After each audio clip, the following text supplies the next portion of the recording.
Hello and welcome to the lecture series on orthopedics. If you want to learn about compartment syndromes, watch this video completely and you will learn all about the compartment syndrome. I put a case that is clinical and it is usually asked in the exams, and with same presentations patients are presented in orthopedics clinics, so we should know all about the compartment syndrome, and in this video you will know all the things at the end.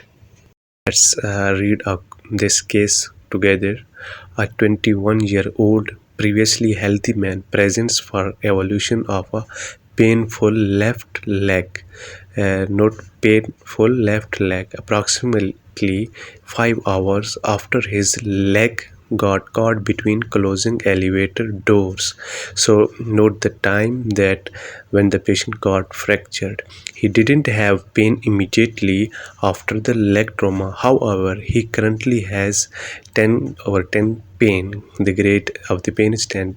So physical exam reveals pain with dorsiflexion of his left foot and tenderness in his calf. So note these things that will further um, study in the compartment syndrome. So posterior tibial and dorsalis pedis pulses are present bilaterally, and the surgical service is consulted immediately for urgent fasciotomy of his left leg.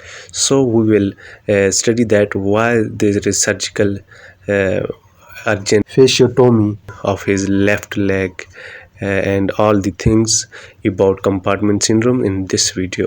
So let's see what will be the possible management and treatment, and what will be the etiology of this case and what type of this case is. So let's talk about the definition of the compartment syndrome.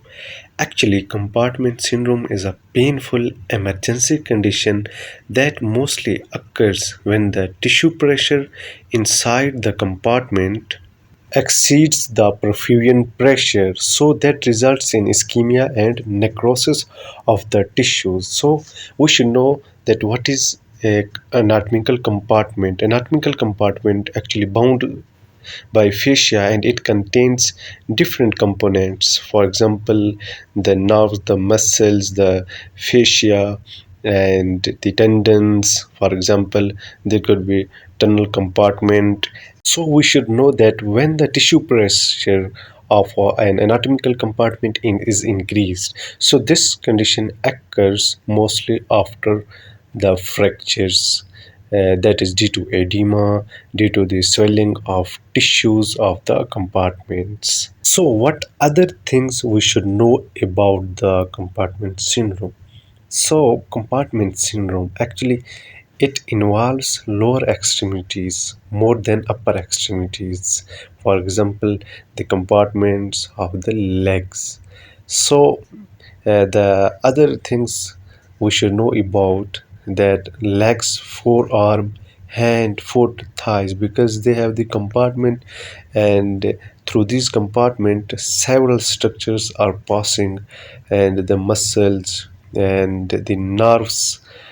So these all things will be the involving when there is a compartment syndrome, means due to inflammation there will be a more compression pressure, and there will be less perfusion pressure, and ischemia will occur, and there will be a necrosis of the compartment components.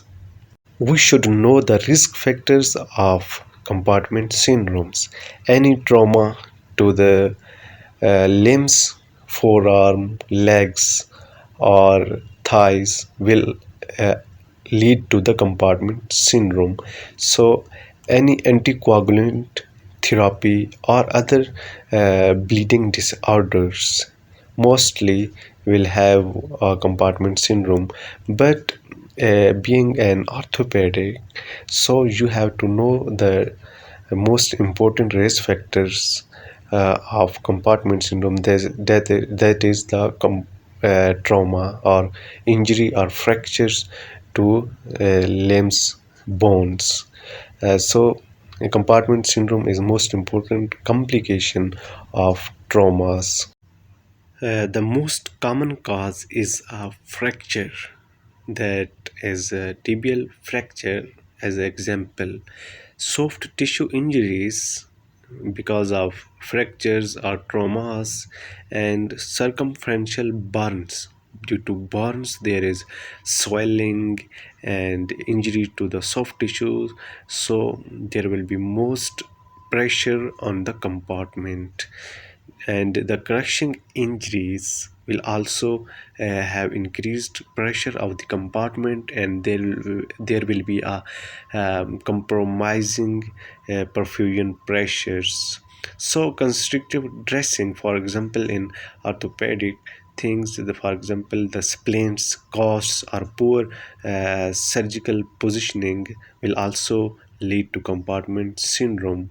When there is uh, not well proper splint or cost, there will be a pressure increased in the compartment, so it lead to this syndrome and causing pain of the limbs.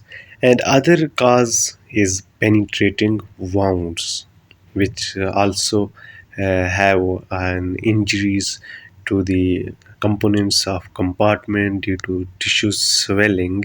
There will be ischemic and necrotic complications of the compartment components. Let's talk about the pathogenesis of compartment syndrome.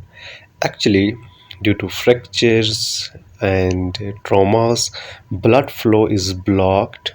So, when the tissue pressure exceeds the perfusion pressure within a fixed volume compartment, because the compartment is not increased its volume because of blood flow or trauma or injuries, but the fixed volume of compartment remains, and that results in a lack of oxygen, and there is accumulation of waste products because of compromised tissue perfusion, and it causes pain, and actually there will be a decreased peripheral sensation, and sometimes there will be a irreversible tissue damage occurs if it is not managed between about after 6 to 8 hours after its onset.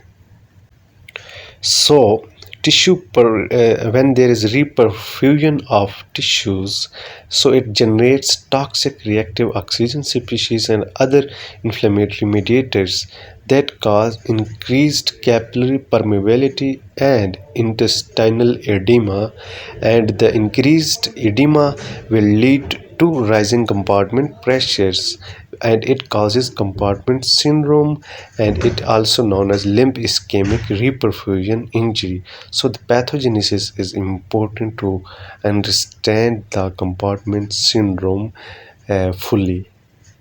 How a patient with compartment syndrome is presented. So there will be a burning pain out of proportion to the injury.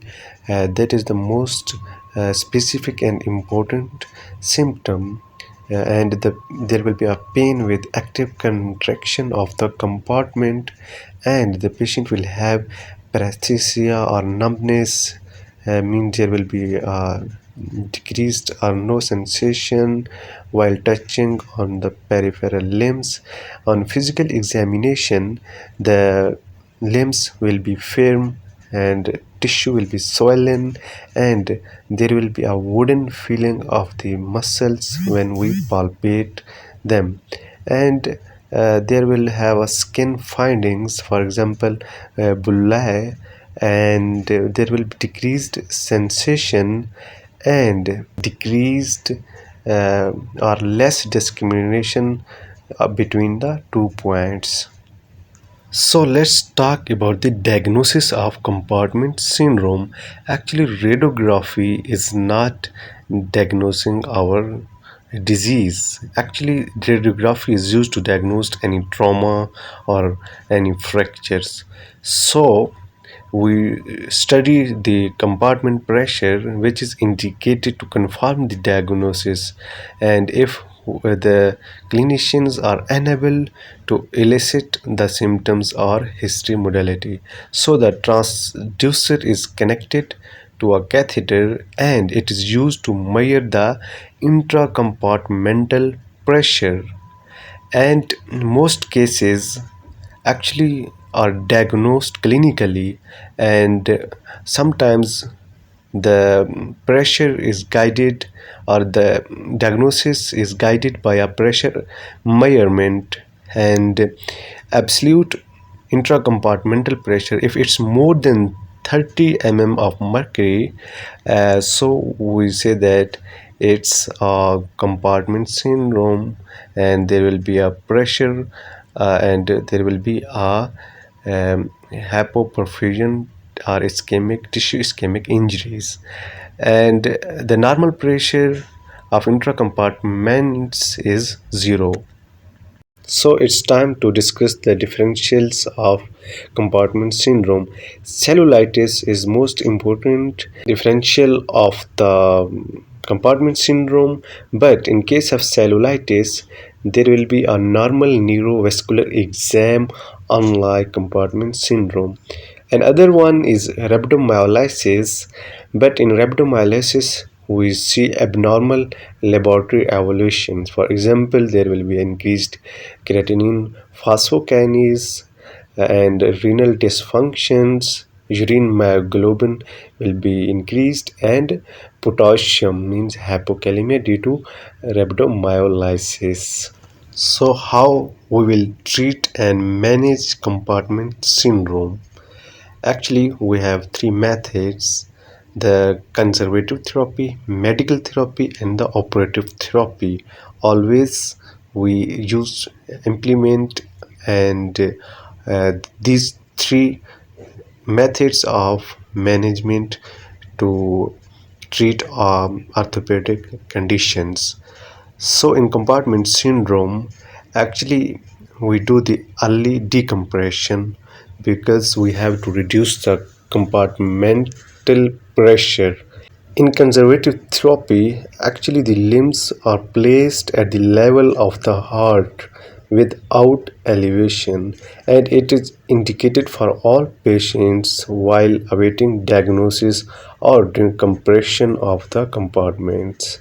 And we have to remove immediately all of any wraps or splints or cords.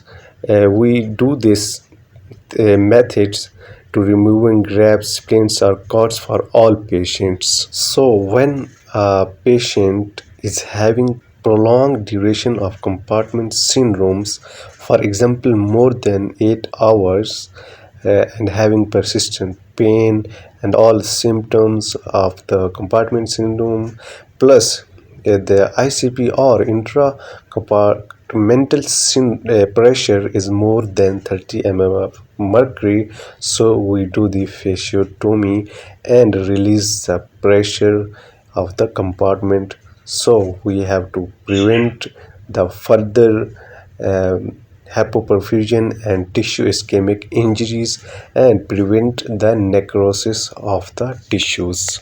What are the complications of compartment syndromes? First, Volkmann contracture, which is most important, and in this contracture, there will be a permanent nerve and muscle damages, and there will be decreased sensation of the peripheral. For example, if there is forearm compartment syndrome, there will be a decreased tone of muscles, and there will be decreased sensation of the hand. And other complication that is possible is acute kidney injury. In compartment syndrome, if the fasciotomy is done within 12 hours, there is high range of regaining the function of the peripheral limbs. So we can prevent the necrosis and tissue ischemic injury if we remove and do the fasciotomy within 12 hours. its end. And if you want to watch further lectures on orthopedics, please subscribe my YouTube channel.